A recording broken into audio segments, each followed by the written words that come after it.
अब हम लोग ये सीखने वाले हैं कि डबल इंटीग्रेशन क्या चीज़ होती है और ये कैसे किया जाता है। ठीक है? तो सबसे पहले हेडिंग देते हैं double integration.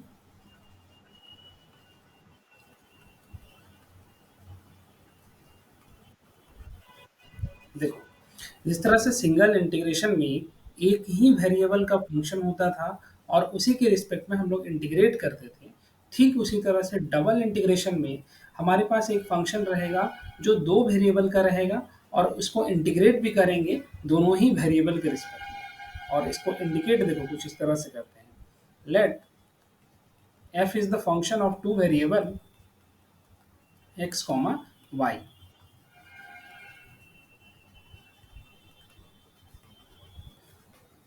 of two variable। ठीक है, देन डबल इंटीग्रेशन हम लोग इस तरह से इंडिकेट करते हैं। ये दो इंटीग्रेशन का साइन देंगे, यहाँ पर f x comma y function लिखा जाएगा और इसके बगल में d x into D y रहता है। ठीक है, यहाँ ध्यान रखना कि एक्स का लिमिट हम लोग ए से लेकर बी यूज करेंगे, वाई का लिमिट हम लोग सपोज करो सी से लेकर डी तक यूज करेंगे। ठीक है, तो ये चीज पूरा जो तुमको यहाँ पर दिख रहा है यही फॉर्मेट आपका डबल इंटीग्रेशन का है।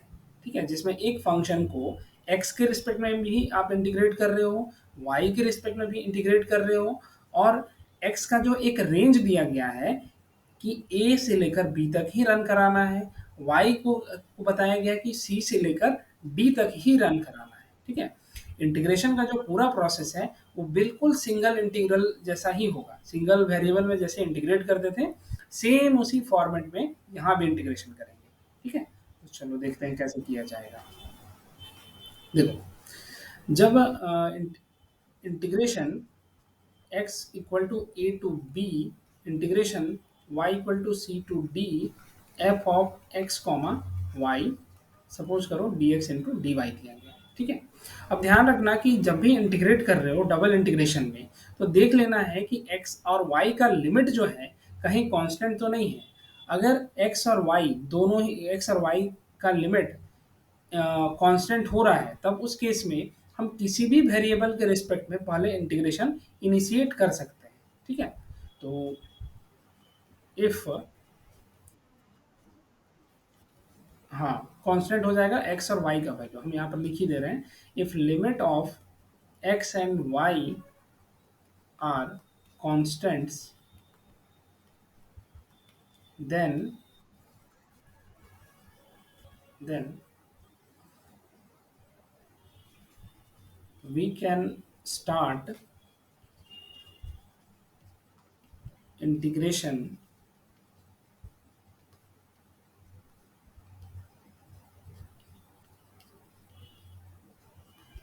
with respect to any variable। ठीक है, किसी भी एक वेरिएबल के रिस्पेक्ट में हम इंटीग्रेशन स्टार्ट कर सकते हैं। ठीक है, अब एक क्वेश्चन करके बताते हैं तो आसानी से ये समझ में आ जाएगा। देखो, सपोज करो इंटीग्रेशन एक्स की लिमिट वहाँ पर हो सकता है एक्स और वाई ना लिखा रहे, कांस्टेंट जब रहता है तो इन जनरल वहाँ पर x from a to b ऐसे नहीं लिखा हुआ रहेगा। वहाँ हम खुद भी मान सकते हैं कि एक्स का लिमिट हम इसको ले रहे हैं, वाई का लिमिट इसको ले रहे हैं। ठीक है, तो सपोज करो एक्स हम जीरो से लेकर वन तक ले रहे हैं और वाई सपोज करो इसी तरह से जीरो से लेकर वन तक ही ले रहे हैं और हमें इंटीग्रेट करना है। मान के चलते हैं x plus y minus x plus y कुछ इस तरह से दिया गया है और यहाँ पर मान लो d x into D y ऐसे कुछ लिखा हुआ है। ठीक है, तो अब इस फंक्शन को इंटीग्रेट करना है तो कैसे करेंगे। देखो, चूंकि कांस्टेंट है तो हम कोई भी वेरिएबल के रिस्पेक्ट में स्टार्ट कर सकते हैं। ठीक है, तो क्या करना कि सबसे पहले y के रिस्पेक्ट में अगर हम इंटीग्रेशन स्टार्ट करते हैं व्हेन वी स्टार्ट, चाहे डायरेक्ट लिखो इंटीग्रेटिंग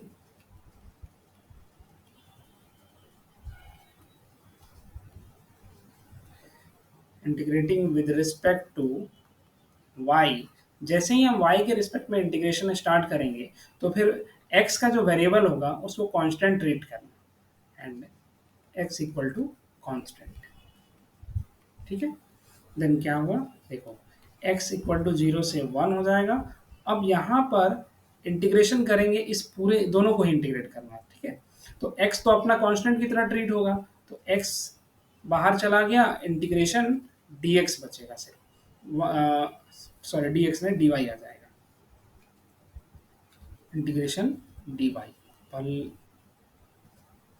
इस तरह से, एंड प्लस देंगे, लिमिट यहाँ पर दे देना y इक्वल टू 0 से लेकर 1, ठीक है। फिर उसी तरह से integration of y with respect to dy, फिर y इक्वल टू 0 से लेकर 1 तक में करना है, एंड ये हो जाएगा तुम्हारा बाहर में dx हो गया, ठीक है। अब सबसे पहले ब्रैकेट के अंदर का सारा काम हम लोग कर लेते हैं, ये 0 से 1 जो जैसे लिख रहे हैं बिल्कुल उसी फॉर्मेट में इसको उतारते चलो। ये माइनस एक्स, वाई के रिस्पेक्ट में इंटीग्रेट करेंगे तो यहाँ पर कुछ नहीं है, तो मतलब क्या है, 1 है, तो सीधे सीधे यहाँ पर वाई आ जाएगा, ठीक है। फिर उसी तरह से इसमें भी देखो, यहाँ पर इंटीग्रेट करेंगे तो वाई स्क्वायर डिवाइडेड बाय 2 बन जाएगा, ठीक है। अब लिमिट को हमको यहाँ पर पुट करना पड़ेगा, y इक्वल टू 0 से लेकर 1 तक में रन हुआ है, ठीक है। तो देखो अब क्या होता है यहाँ पर, अब क्या होगा कि यहाँ पर जो y इक्वल टू 0 है ना, ये हमारा लोअर लिमिट होगा, इसको कहा जाता है लोअर लिमिट, और ये जो 1 है y इक्वल टू 1, ये हमारा अपर लिमिट है।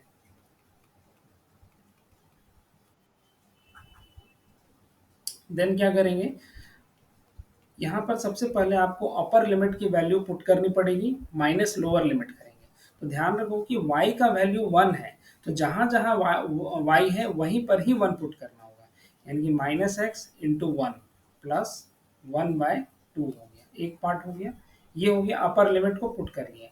अब यहाँ पर बीच में माइनस का साइन देना है, फिर उसके बाद अब हम लोअर लोअर लिमिट यहाँ पर पुट करेंगे, तो माइनस एक्स इंटू 0 प्लस 0/2 कर लेना है, ठीक है, एंड डी एक्स ऐसे। अब इसको थोड़ा सा सॉल्व कर देते हैं, 0 से लेकर 1, यहाँ से बन रहा है minus x plus 1/2 D x, हो गया। अब यहाँ से इसको से नॉर्मल तरीके से सिर्फ इंटीग्रेट कर दो, तो इंटीग्रेशन करने पर minus x square divided by 2 plus x/2 आ जाएगा, ठीक है। अब फिर यहाँ भी उसी तरह से हम लिमिट्स पुट करेंगे, तो अपर लिमिट हमारा 1 है, लोअर लिमिट 0 है, तो पहले अपर लिमिट पुट करेंगे, अपर लिमिट यानी कि -1/2 बन रहा है, प्लस 1/2 हो गया, बीच में माइनस का साइन देंगे, फिर उसके बाद 0 पुट करेंगे, 0 प्लस 0, यानी कि टोटल वैल्यू हमें सिर्फ 0 मिल रही है, इसलिए इस डबल इंटीग्रल की जो रिक्वायर्ड वैल्यू है वो 0 आ रही है। सपोज करो इंटीग्रेशन हम लोग कर रहे हैं, एक मान लो कि ऐसे कुछ लिखा हुआ रहता है ना, -1 से 1, और ये भी सपोज करो -1 से 1 ही दिया गया है, और इसको हम ले लेते हैं x square plus y d x into D y, ऐसे भी अगर लिखा हुआ है तो भी हम लोग यहाँ पर देखो दोनों ही लिमिट्स कांस्टेंट है, तो हम लोग किसी को भी एक्स ले सकते हैं, किसी को भी वाई ले सकते हैं, उससे कोई प्रॉब्लम नहीं होने वाला है। तो सपोज करो फर्स्ट वाला जो है, आप हमेशा इसी प्रोसेस को यूज करो कि फर्स्ट में जो लिमिट है उसको एक्स यूज कर दें, एक्स के लिए यूज करेंगे, सेकंड वाले को वाई के लिए यूज कर देना। तो ये बना दो इस तरह से, एक्स फ्रॉम -1 से 1, फिर उसी तरह से वाई फ्रॉम -1 से 1 कर लेना, एक्स स्क्वायर प्लस वाई हो गया।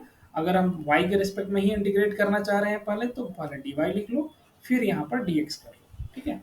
अब इंटीग्रेट कर देते हैं उसी तरह से, तो इंटीग्रेशन -1 से लेकर +1, देखो y के रिस्पेक्ट में इंटीग्रेट कर रहे हैं तो x कांस्टेंट रहेगा, यानी कि एक्स स्क्वायर इंटू 1 है, तो यहाँ बन गया y, और फिर y का integration y square divided by 2, ठीक है, -1 से 1 dx।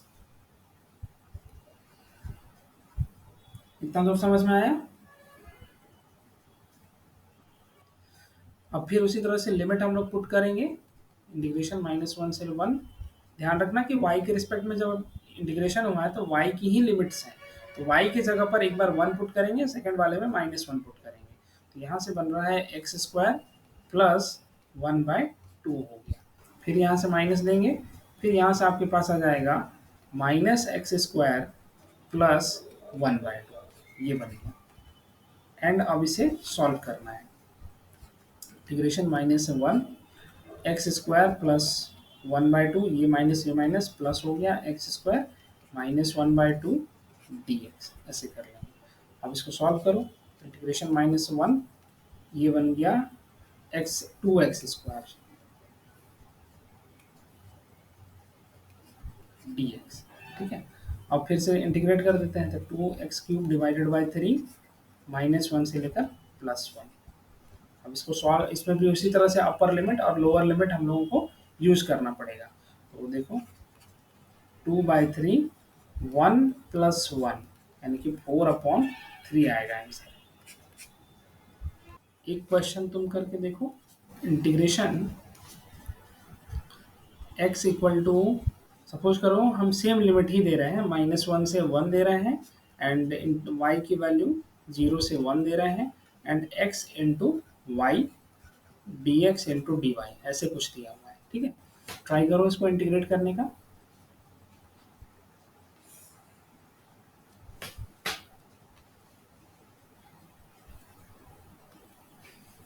तो इस तरह से डबल इंटीग्रेशन का जो कॉन्सेप्ट था वो कंप्लीट होता है। इसी तरह से आपको इंटीग्रेट करना है। और यहाँ पर जो 3 क्वेश्चंस दिए गए हैं, ये तीनों क्वेश्चंस आपके प्रैक्टिस के लिए हैं, आप प्रैक्टिस कर लेना। एंड इसके बाद अगर कोई भी डाउट आती है तो फिर आप पूछ सकते हैं मुझसे। ठीक है, देन मिलते हैं फिर से नेक्स्ट क्लास में न्यू कॉन्सेप्ट के साथ।